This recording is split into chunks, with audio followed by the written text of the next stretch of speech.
మనం చదువుకున్న వాక్య భాగంలో ఉన్నటువంటి మేలైన శ్రేష్టమైన విషయాలు మనం జాగ్రత్తగా ధ్యానం చేసుకుందాం. ఆ కల్వారి కొండ మీద 3 సిలువలు ఉన్నాయి. ఆ 3 సిలువల్లో 2 దొంగలు ఉన్నారు. వారితో పాటు యేసు ప్రభు వారు కూడా ఉన్నాడు. కుడి ప్రక్క ఒక దొంగ ఉన్నాడు, ఎడం ప్రక్కన మరొక దొంగ ఉన్నాడు, మధ్యలో యేసు ప్రభు వారు ఉన్నారు. ఘోరాతి ఘోరమైన నేరస్తులకు, బందిపోటు దొంగలకు వేసే ఆ మరణ శిక్ష ప్రభువారికి వేశారు. ప్రభువారు 2 దొంగలతో కూడా మరి సిలువ వేయబడ్డాడు. ఆ దొంగలు సంభాషణ గురించి మాట్లాడమని దేవుడు నన్ను ప్రేరేపిస్తున్నాడు. వేలాడ వేయబడిన ఆ నేరస్తులలో ఒకడు ఆయనను దూషిస్తూ ఉన్నాడు అంటే తిడుతూ ఉన్నాడు. వారు ఇరువురు దొంగలు, వారు నేరస్తులు, వారు పాపం చేశారు, అందుకే వారు సిలువ వేయబడ్డారు. యేసు ప్రభు వారు ఏ పాపం చేయలేదు, ఆయన ఏ నేరం చేయలేదు, ఆయన వారితో పాటు సిలువ వేయబడ్డాడు. ఆ వేలాడ వేయబడినటువంటి ఆ నేరస్తులలో ఒకడు ఆయనను దూషిస్తూ ఉన్నాడు. నీవు క్రీస్తువు కదా, నిన్ను నువ్వు రక్షించుకొనుము, మమ్ములను కూడా రక్షించమని చెప్పాను. ఇది మొదటి దొంగ మాట్లాడే విధానం. చాలామంది ప్రజలకి సమస్యలు వస్తాయి, వ్యాధులు వస్తాయి, బాధలు వస్తాయి, ఇబ్బందులు వస్తాయి. ఆ సమస్యలు, వ్యాధి, బాధ, ఇబ్బందులు దేవుని యొద్దకు నడిపించే విధంగా ఉండాలి. ఇతను మరికొద్ది సమయానికి చనిపోతాడు. ఆయన చనిపోకపోయినా చంపుతారు సిలువ మీద. ఆయన చనిపోతాడని తెలిసి కూడా ఆయనలో ఏ విధమైనటువంటి పశ్చాత్తాపం రాకోకుండా దేవుణ్ణి దూషిస్తూ ఉన్నాడు. దేవుణ్ణి ఏమని దూషిస్తూ ఉన్నాడంటే, నిన్ను నువ్వు రక్షించుకొని మమ్మల్ని కూడా రక్షించమని చెబుతున్నాడు. ఈ రోజుల్లో చాలామంది పాపాలు చేస్తూ ఉన్నారు. దౌర్భాగ్యమైనటువంటి జీవితాన్ని జీవిస్తూ కూడా వారు మారు మనసు పొందుకోకుండా వారు మాకు దేవుడు సహాయం చేయాలని కోరుకుంటూ ఉన్నారు. రకరకాలైనటువంటి పాపాలు చేస్తూ దౌర్భాగ్యమైన జీవితాన్ని జీవిస్తూ ఇంకా దేవుడు వారికి ఏదో సహాయం చేయాలని కోరుకుంటూ ఉన్నారు. చేసిన పాపాలకి పశ్చాత్తాపడకుండా, చేసిన తప్పుల గురించి ఆలోచన చేయకోకుండా, వారిని వారు సరి చేసుకోకుండా దేవుడు నాకు సహాయం చేయాలి అని కోరుకోవటం ఎంతవరకు వాస్తవం? ప్రియమైన వారలారా మీరు చెప్పండి. దేవుడేమన్నాడు? తన పాపం నిమిత్తం పశ్చాత్తాపం పొందాలి. చేసిన పాపాలకు పశ్చాత్తాపం పొందితే, చేసిన తప్పులు, చేసిన పాపాల గురించి నువ్వు దుఃఖపడితే, గుర్తొచ్చి దుఃఖపడితే దేవుడు నీ పాపాలను క్షమిస్తాడు. కానీ నువ్వు పాపాలు చేస్తూ శాపగ్రస్తమైన జీవితాన్ని జీవిస్తూ ఇంకా నాకు దేవుడు సహాయం చేయలేదు, నాకు దేవుడు ఏ సహాయం చేయలేడు అని మొండితనంగా, మూర్ఖంగా నువ్వు మాట్లాడితే నరుని యొక్క కోపము దేవుని నీతిని నెరవేర్చదు. దేవుడు ఎప్పుడు మారడు, నువ్వు నేను మారిపోతూ ఉంటాం. ఇక్కడ యేసు ప్రభుతో పాటు ఆ 2 దొంగలు సిలువ వేయబడితే వారి గురించి ఏమని రాయబడిందంటే, బైబిల్ చెబుతుంది వారు నేరస్తులు. వారెవరు? వారు నేరస్తులు కాబట్టి వారు శిక్ష అనుభవిస్తూ ఉన్నారు. ఆయన అంటున్నాడు, నిన్ను నువ్వు రక్షించుకొనుము, మమ్మల్ని కూడా రక్షించుము. ఇంకా చెప్పాలంటే, నువ్వు అనేక మంది గుడ్డివానికి చూపునిచ్చావు, కుంటివానికి నడకనిచ్చావు, మగవానికి మాటనిచ్చావు, చచ్చిపోయిన వాళ్ళని సైతం బ్రతికించావు, నువ్వెన్నో రకాలైన అద్భుతాలు చేసావు కదా. నిన్ను నువ్వు కాపాడుకొని మమ్మల్ని కూడా కాపాడు, మమ్మల్ని కూడా రక్షించమని ఈ విధంగా దుర్భాషలు మాట్లాడుతూ ఉన్నాడు, దూషిస్తూ ఉన్నాడు. చాలామంది ప్రియమైన వాళ్ళరా చాలా బాధలు పడుతూ కూడా మారు మనసు పొందలేని వారుగా ఉంటూ ఉన్నారు. దేవుడు కొంతమంది మారతారని కొన్ని శ్రమలను పంపిస్తే ఆ శ్రమల్లో వారు ఏం మాట్లాడుతున్నారో మనం విందామా? విపరీతమైనటువంటి ఎండని మనుషుల మీద కాపిస్తూ ఉంటే ఇట్టి అధికారం కలిగినటువంటి దేవుని నామాన్ని మహిమపరచుకోకుండా దేవుని నామమును దూషించిరి కానీ ఆయన మహిమపరచునట్లు వారు మారు మనసు పొందిన వారు కారు. అంటే కష్టాలు బాధలు వచ్చినప్పుడంట వాళ్ళు దేవుణ్ణి దూషించారంట కానీ వారు మారు మనసు పొందలేదట. ఈ సిలువలో దొంగకి కష్టం వచ్చినప్పుడు దూషించాడు కానీ ఆయన మారు మనసు పొందలే. కొంతమందికి రోగాలు వస్తాయి, కొంతమందికి అప్పులు అవుతాయి. ఈ లోకంలో మనుషులు పడే ప్రతి సమస్యలు వచ్చినప్పుడు యోబు ఏం చేశాడంటే, యెహోవా ఇచ్చెను యెహోవాయే తీసుకొని పోయిన, యెహోవా నామమునకు మహిమ కలుగును గాక అన్నాడు.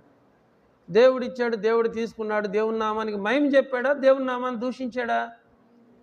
మహిమ చెప్పాడు, దేవుని నామానికి మహిమ వచ్చేలాగా మాట్లాడాడు. కానీ ఇక్కడ మరి దేవుడంట సూర్యుని మీద 4వ పాత్రను కుమ్మరించినప్పుడు కాగా మనుషులు తీవ్రమైన వేడిమితో కాలిపోతున్నారంట. ఈ తెగుళ్ళ మీద అధికారం గల దేవుని నామాన్ని దూషించారు. దూషించి ఆయన మహిమపరుచినట్లు వారు మారు మనసు పొందలేదు. తర్వాత చూసినట్లయితే తమకు కలిగిన వేదనలను బట్టి పుండలను బట్టి పరలోకమందున్న దేవుని దూషించిది కానీ తమ క్రియలు మాని మారు మనసు పొందిన వారు కాదు. ఎండవేడిమి వల్ల కాలిపోతున్నారు. ఆ ఎండవేడిమి వల్ల వచ్చే పుండ్ల వల్ల కూడా మరి వేదనలు వస్తున్నాయి. వారు పూర్తిగా ఆరోగ్యం క్షీణించిపోతుంటే దేవుని సన్నిధిలో మారు మనసు పొందకోకుండా దేవుని నామాన్ని దూషించారంట కానీ దేవుణ్ణి మహిమపరచలేదంట. వారి క్రియలు మానుకొని మారు మనసు పొందిన వారు కాదు. చాలామంది అంటూ ఉంటారు, కష్టాలు బాగా పెడితే కష్టాలు దేవుడు బాగా పెడతాడు. ఎందుకు? మనం అంత పరిశుద్ధులమనే, మనం అంత విశ్వాసంలో బలవంతులమని కష్టాలు వస్తున్నాయా మనకి? నువ్వు కష్టాలు అనుభవించే అంత విశ్వాసం నీకుందా? ఎండలు కాపిస్తున్నాడు, వేదనలు కలుగు చేస్తున్నాడు, పుండ్లను పుట్టిస్తున్నాడు. అంటే కొన్ని రోగాలను కూడా దేవుడే కలుగు చేస్తాడు. కలుగు చేసినప్పుడు యోబులాగా దేవుని స్తుతించాలి కానీ మరి యోబు భార్యలాగా దేవుని దూషించకూడదు. ఇక్కడ వారు ఏం చేస్తున్నారు? వారికి కలిగిన వేదనలను బట్టి, పుండ్లను బట్టి, ఎండ తీవ్రతను బట్టి దేవుని నామాన్ని దూషించారంట కానీ మారు మనసు పొంది వారి క్రియలను మార్చుకున్న వారైతే కాదు. సరే, 5 మణుగులు వడగళ్ళు భూమి మీద పడితే ఆ వడగళ్ళ దెబ్బకి మనుషులంట మారు మనసు పొందుకోకుండా దేవుణ్ణి దూషిస్తూ వచ్చారట. ఇవి జరగలేదు కానీ భవిష్యత్తులో జరగబోతూ ఉంటాయి. కాబట్టి కష్టాలను బట్టి, బాధలను బట్టి, పరిస్థితులను బట్టి మనుషులు మారుతారు అనుకోవటం అవివేకం, అజ్ఞానం. మారతారులే ఈసారి అనుకుంటా. బుద్ధి మార్చుకోవాలి. రోగం దేవుని వస్తుంది పోతుంది, సమస్యలు వస్తాయి పోతూ ఉంటాయి. పరిస్థితులను బట్టి కాదు, దేవుని వాక్యం మనిషిని పూర్తిగా మార్చాలి. లోకంలో చాలామంది ఉన్నారు, చాలామంది కష్టాలు, బాధలు, ఇబ్బందులు, జబ్బులు, సమస్యలు. ఏ హాస్పిటల్ కన్నా వెళ్ళండి, ఇసుకేస్తే రాలంతమంది జనం ఉంటున్నారు, ఎక్కడ చూసినా ఉంటున్నారు. మరి ఇంతమంది పాస్టర్స్ ఉన్నారు. మరి ఆ ప్రార్థన చేసాం వాళ్ళకి స్వస్థత వచ్చింది, ఈ ప్రార్థన చేసే వీళ్ళకి స్వస్థత వచ్చింది, ఆ స్వస్థత కూటాలని నాకు రోగం తగ్గిందని చాలామంది చెబుతున్నారు. అలా జరగలేదని నేను చెప్పట్లేదు కానీ ప్రియమైన వాళ్ళరా, చూడండి, రోగాలు తగ్గించుకోవటానికో, సమస్యలు పోగొట్టుకోవటానికో, ఇబ్బందుల నుంచి విడుదల పొందటానికో నువ్వు దేవుడిని నమ్ముకోకూడదు. దేవుడు రాబోయే ఉగ్రత నుంచి నిన్ను తప్పించాలి అంటే, దేవుడు రాబోయే నరకం నుండి నిన్ను తప్పించాలంటే నువ్వు పరిస్థితులను బట్టి మారవు. కానీ ప్రియమైన వాళ్ళరా, దేవుని వాక్యము నిన్ను పూర్తిగా మార్చేసేసింది. దేవుని వాక్యం చదివితే, దేవుని యొక్క వాక్యం వింటే నువ్వు మారుతావు. ఒక మాట చెబుతున్నాను, జక్కయ్యకి ఏ రోగం వచ్చింది, ఏ అప్పులు ఉన్నాయి, ఏసైని చూస్తే ఆయనకు మారాలనిపించింది, దేవుని వాక్యం వింటే ఆయనకు మారాలనిపించింది. అలాగే ప్రియమైన వాళ్ళరా, నేను ఏ రోగంతోనో, ఏ జబ్బుతోనో, ఏ సమస్యల్లో ఉన్నప్పుడు దేవుణ్ణి నమ్ముకోవాలి.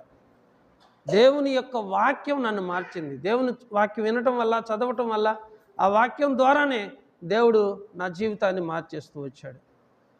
అందుకని దేవుడు వాక్యం తెలియజేస్తుంది, ఆది యందు వాక్యం ఉండెను, వాక్యం దేవుని యొద్ద ఉండెను, ఆ వాక్యం లోకమునకు వెలుగై ఉండెను, చీకటి దాన్ని గ్రహింపట్లేదు. అంటే దేవుని యొక్క వాక్యం వెలుగు. ఆ వెలుగు మన హృదయంలోకి వస్తే మనం కూడా వెలిగించబడతాం. కాబట్టి ఇక్కడ ఆ సిలువలో ఉన్నటువంటి మొదటి దొంగ, నీవు క్రీస్తువు కదా, నిన్ను నీవు రక్షించుకొనుము, మమ్మల్ని కూడా రక్షించమని ఏం చేస్తున్నాడు? దూషిస్తూ చెబుతున్నాడు, దూషిస్తూ ఉన్నాడు. ఇప్పుడు వాస్తవానికి బాగా అర్థం చేసుకోండి, కొన్ని గంటల సేపు సిలువ మీద వేలాడిన తర్వాత అయినా ఇంక వాళ్ళు చచ్చిపోకపోతే వాళ్ళ పాదాలు నరికి వేస్తారు. టోటల్గా ఇక సిలువ మరణం అంటే ఇక ఆయన చచ్చిపోవటమే. మరికొద్ది నిమిషాలకి, మరికొద్ది గంటలకి ఆయన చనిపోతాడు అనగా కూడా ఆయనలో ఏ విధమైనటువంటి మార్పు రాకపోగా దేవుణ్ణి దూషిస్తూ ఉన్నాడు.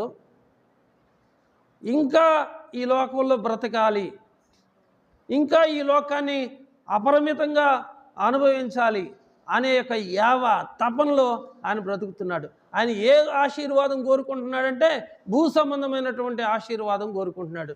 సరే, దేవుడు ఆయన అడిగింది ఇచ్చాడు అనుకుందాం. ఆయన అప్పటికే ఒక 40 సంవత్సరాలు 50 సంవత్సరాల వయసు ఉంటుంది.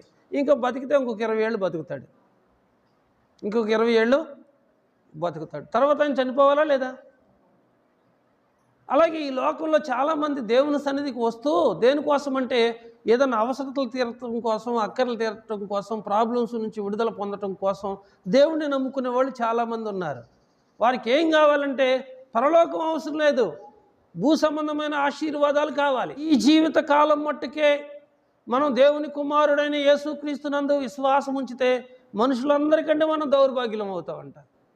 ఎందుకంటే రాబోయే పరలోకం కొరకు, రాబోయే నిత్య జీవం కొరకు మనం ఎదురు చూడటం కొరకు ఇప్పుడు మనం దేవుని యందు విశ్వాసం ఉంచుతున్నాం.